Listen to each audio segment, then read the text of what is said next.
Muy buenas tardes a todos y bienvenidos al examen de Fundamentos de Electrónica del 26 de junio del 2017 al problema 1, en el cual hay que calcular la corriente que atraviesa el diodo Zener y la tensión de salida, el rizado del condensador, suponiendo que la corriente máxima del Zener es de 30 mA, ¿qué ocurre? Y recalcular R1 para que la corriente del Zener esté por debajo del máximo y por encima del mínimo. Tenemos un puente doble onda con un condensador de 470 microfarads, un Zener de 12 voltios alimentando una carga de 220 ohmios. En la entrada del trafo tenemos 240 por raíz de 2 de valor de pico. En el secundario por la reducción de por N.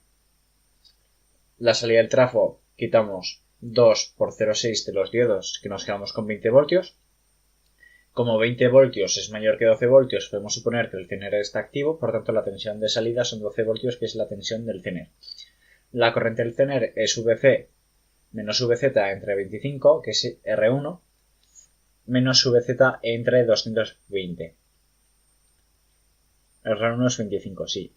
Para calcular el rizado hay que tener en cuenta que las variaciones de tensión del condensador son debidas a variaciones de carga.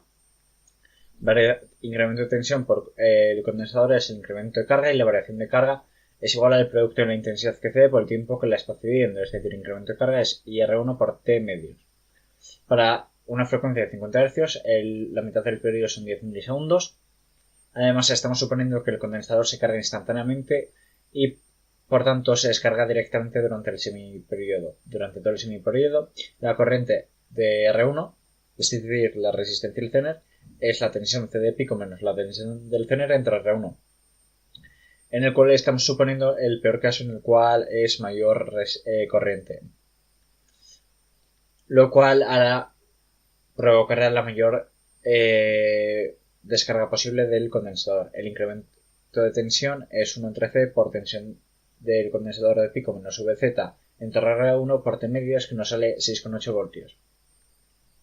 En el apartado B, que hay que calcular el rizado de la tensión, la corriente del Zener es VC menos VZ entre R1, que son 25 ohmios, menos VZ entre 220. Como VC es VC pico, calculamos la IC máxima, que cogemos el máximo, que es 20, menos 12 y 320 miliamperios, el cual esto es mucho mayor que los 30 miliamperios. Por lo tanto, quemaríamos el Zener y perderíamos la regulación. Por tanto, vamos a calcular la corriente máxima y mínima que calcula que puede soportar el Zener. Por tanto, y cogeremos un valor intermedio porque eso nos delimitará una RC máxima y una RC mínima.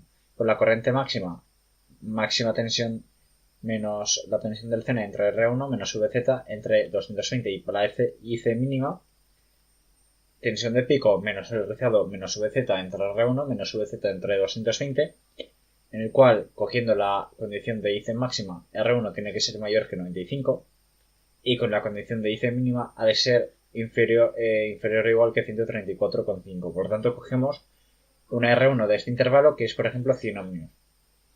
Para el caso de R1 100 ohmios, recalculamos el rizado, que es 1,7 voltios. En este caso, la corriente mínima es 8,5, que supera los 5 miliamperios mínimos que tiene que circular para el Zener. Y la corriente máxima son 25,5 milis, lo cual son inferior a la corriente máxima del Zener, que son 30 miliamperios, y todo funciona perfectamente. Hasta luego.